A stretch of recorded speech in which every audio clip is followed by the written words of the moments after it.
One Page Weekly with Nick Slavik. Prometheus. Data plus feelings. 57% of humans believe that technology will solve most of the world's environmental problems. It's very human to manipulate our surroundings. Some believe it is a biological drive that leads us to clear land, build houses, put up factories and office buildings, and bring electricity and running water to the masses. The same could be said of creating businesses. Like trees, businesses can create surplus value for not only the immediately involved, but potentially for generations. The story of Prometheus, the firebringer, can be oversimplified to this.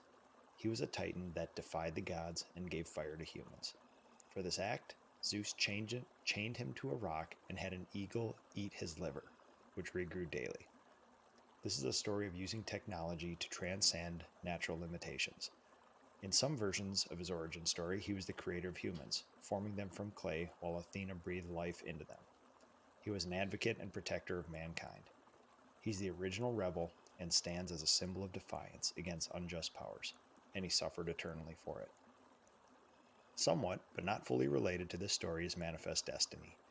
In the mid-1800s, there's a belief that humans were not only destined to expand and manipulate the earth, but it was inevitable and a moral duty to do so. This created the greatest nation the world has ever seen, but had biological, spiritual, and physical repercussions as well. I think about deeply basic human urges like this a lot, especially at this time of year. It's spring. The trees are covered with those bright green buds, the type of yellow-green that's only seen for a week or so in early spring, rapidly transforming to leaves of deep green for the remainder of summer. It's a time of rejuvenation, life, awakening, and joy, especially here in the upper Midwest. I also think about these archetypal stories because I have a deep urge to manipulate the world around me, even in the wake of so many cautionary tales. My family and I are partway through planting 900 trees on our land right now. We did 475 last year. We inherited a farm that was not touched since the 1970s, tangled with soft, rotting trees, overgrown pastures and cow grazing areas, and the remnants of a once agrarian lifestyle.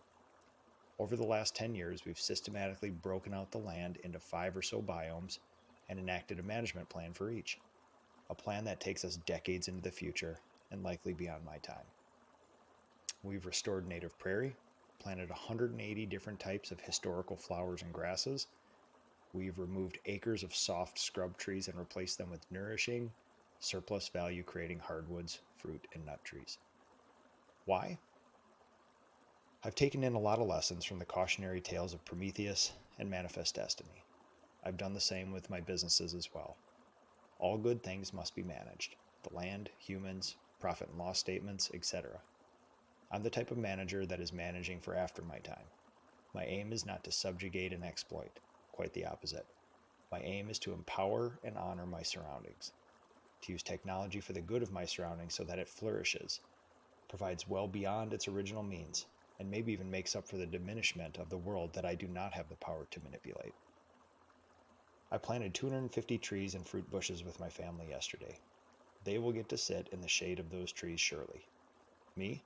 Perhaps. But that's not why I do it. I'm not in this for the immediate gain or for a feeling of control. The thought of my great-grandchildren sitting under those trees is enough. Is this a motivation pure enough to keep my liver from being eaten eternally? That's my hope. This has been One Page Weekly with Nick Slavik.